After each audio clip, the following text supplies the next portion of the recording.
السلام علیکم ورحمۃ اللہ وبرکاتہ۔ الحمد للہ رب العالمین، جزا اللہ ان محمدا ما هو اہلہ صلی اللہ علیہ وسلم۔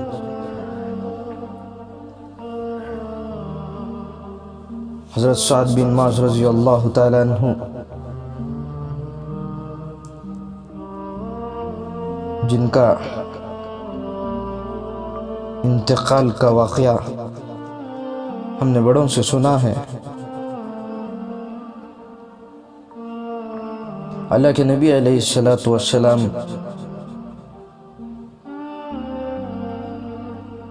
مسجد میں تشریف فرما تھے تو حضرت جبرائیل علیہ السلام اللہ کے نبی علیہ السلام کے پاس آئے اور پوچھنے لگے آپ کے صحابہ میں سے کون فوت ہوا ہے؟ تو اللہ کے نبی علیہ السلام یہ بات سن کر حضرت جبرائیل علیہ السلام سے پوچھنے لگے کہ کیا ہوا؟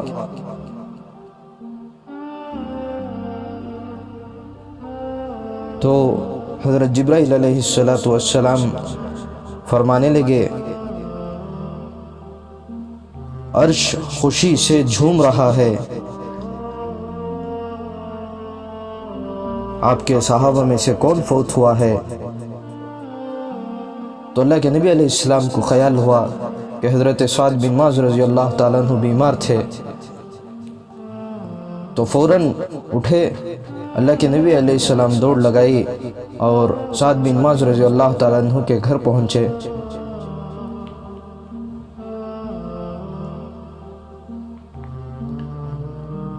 جب گھر پہنچے، وہاں جانے کے بعد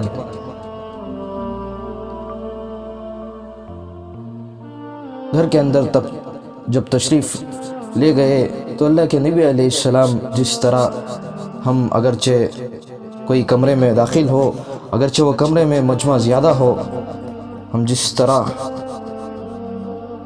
چیر کر جاتے ہیں ایک دوسرے کو مجمع زیادہ ہونے کے بنا پر، تو اللہ کے نبی علیہ السلام نے یہی طریقہ اللہ کے نبی علیہ السلام کا بھی تھا کہ آپ ایک ایک کو چیر کر آگے بڑھ رہے تھے۔ جب چلے گئے حضرت معاذ رضی اللہ تعالیٰ عنہ کے پاس، چارپائی کے پاس، وہاں بھی اللہ کے نبی علیہ السلام حضرت سعد بن معاذ رضی اللہ تعالیٰ عنہ کے قریب ہو کر آپ کے سرانے بیٹھے۔ جب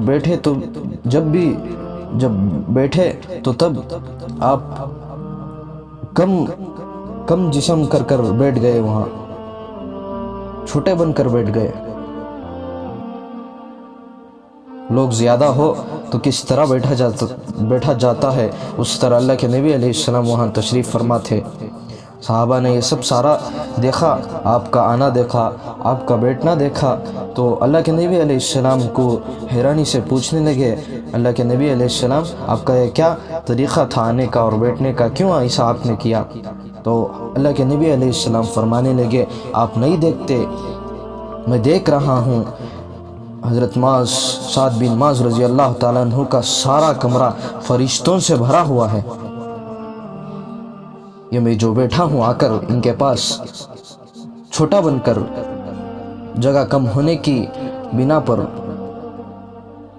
تو یہاں بھی اللہ کے نبی علیہ السلام فرمانے لگے ابھی جب میں بیٹھنے سے پہلے ایک فرشتے نے اپنے پر کو کھسا لیا اور اس کی جگہ میں بیٹھ گیا، گویا کہ سارا کمرہ فرشتوں سے بھرا ہوا ہے۔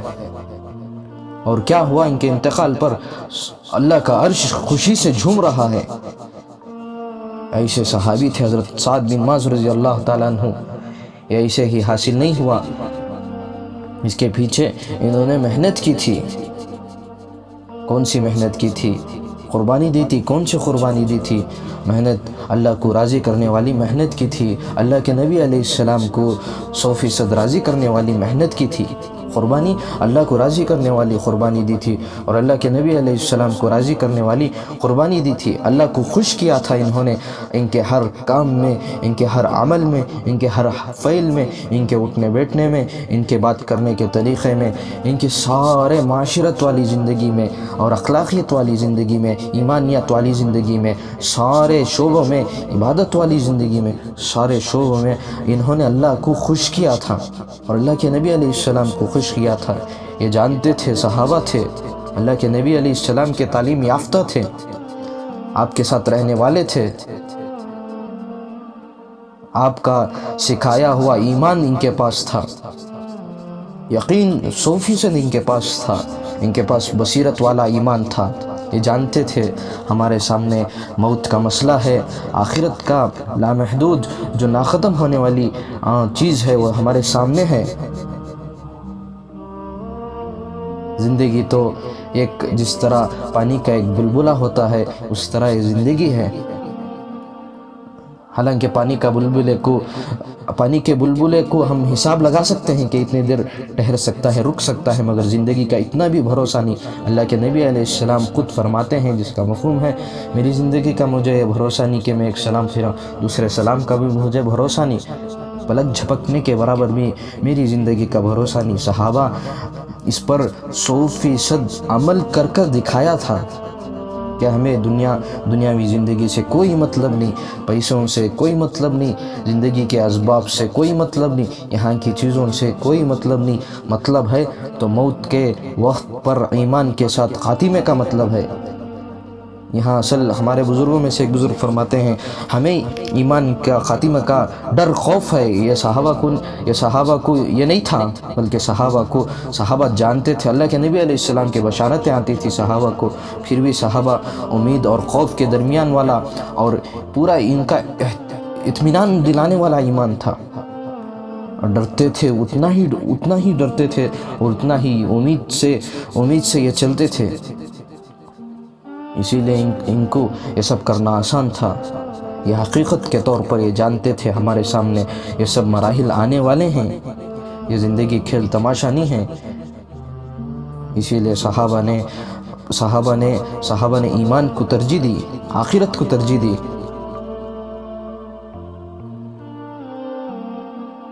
ہماری زندگیوں میں کتنے یہ چیزیں ہماری زندگیوں میں آنا ہے، اس کے بارے میں ہمیں فکر کرنا ہے۔ ہمارے سامنے تو صحابہ کے قربانیاں ہیں اور اللہ کے نبی علیہ السلام کی قربانیاں ہیں، اسی لیے اللہ کے نبی علیہ السلام نے فرمایا میرے ایک صحابی بھی ستاروں کے مانند ہیں، ان کی عید کی بھی اتباع کر لو، تم کامیاب ہو جاؤ گے۔ صحابہ ایسے ہی صحابہ نہیں ہوئے، ان کو راضی ہونے کا پروانہ ایسے ہی نہیں مل گیا، انہوں نے اس کے اوپر بڑی قربانیاں دی تھی اور قربانیاں دے کر اس کو حاصل کیا تھا۔ کل قیامت کے دن اللہ کے نبی علیہ السلام کے سامنے ہمیں کھڑے ہونا ہے اور ان صحابہ کے سامنے بھی کھڑے ہونا ہے، اور ہمیں ہماری زندگیوں کے بارے میں حساب دینا ہے۔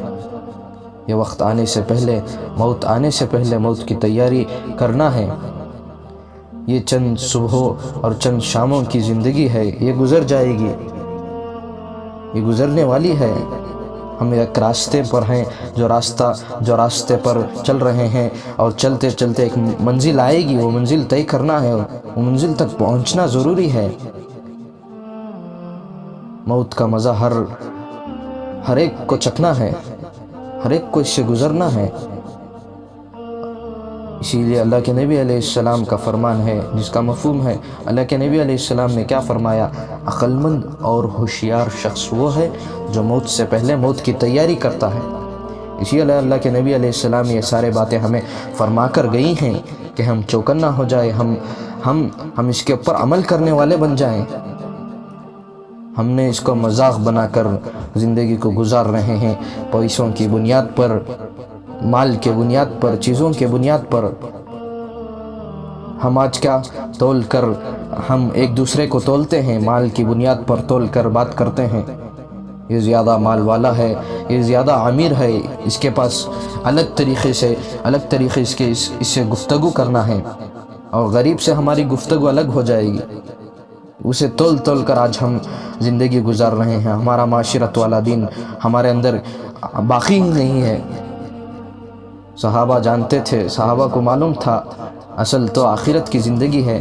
اسی لیے ہمارے بڑوں میں سے ایک بڑے وہ فرماتے ہیں دنیا میں رہتے ہوئے وہی محبت کریں گے آخرت والوں سے جن کو خود یقین ہے آخرت کا، اور دنیا والے کن کو محبت کریں گے؟ جن کے اندر دنیا بسی ہوئے ان کو محبت کریں گے۔ یہ بڑی گہری بات ہے، اس کو ہمیں سمجھنا ہے۔ فکر پر اللہ فیصلے فرماتے ہیں، جتنا انسان فکر کرتا ہے، غور و فکر کرتا ہے اپنی زندگی کے بارے میں، اللہ اس کے لیے بہتر فیصلے فرماتے ہیں۔ اللہ سے معافی مانگنا ہے، جتنی زندگی گزر گئی اس کے بارے میں معافی مانگنا ہے۔ آئندہ جتنی زندگی باقی ہے، ہم میں سے کوئی نہیں چاہتا کہ کتنی زندگی ہماری باقی ہے، اسی لیے یہ فکر کرنے کا وقت ہے، اللہ سے مانگنے کا وقت ہے۔ اللہ فکر کرنے پر، اللہ کے سامنے گڑ گڑانے پر اللہ فیصلے فرماتے ہیں، اگرچہ سچے دل سے، بدلنے کے دل سے، عظمت کے دل سے، احترام کے اور بدلنے کے ارادے سے اللہ کے سامنے اگرچہ گڑ گڑائے روئے تو اللہ ہمارے لیے راستے آسان کریں گے۔ اللہ ہم سب کو ان مبارک صحابہ کے زندگی کے جس طرح انہوں نے گزاری ہے اس طرح ہمیں بھی اس کے آس پاس بھی اگرچہ ہم نے ان کی نقل کرتے ہوئے بھی اگرچہ ہم نے زندگی گزار دی، اللہ ہمارے لیے آسان فرما دیں گے اور ہمارے لیے کامیاب کر دیں گے۔ بس دعا یہ ہے کہ اللہ ہم سب کو جو باتیں کہی گئی اور سنی گئی اس پر بہتر عمل کی توفیق عطا فرمائے، اور اس کو دوسروں تک پہنچانے کی بھی اللہ ہم سب کو توفیق عطا فرمائے۔ وآخر الدعوانا الحمدللہ رب العالمین۔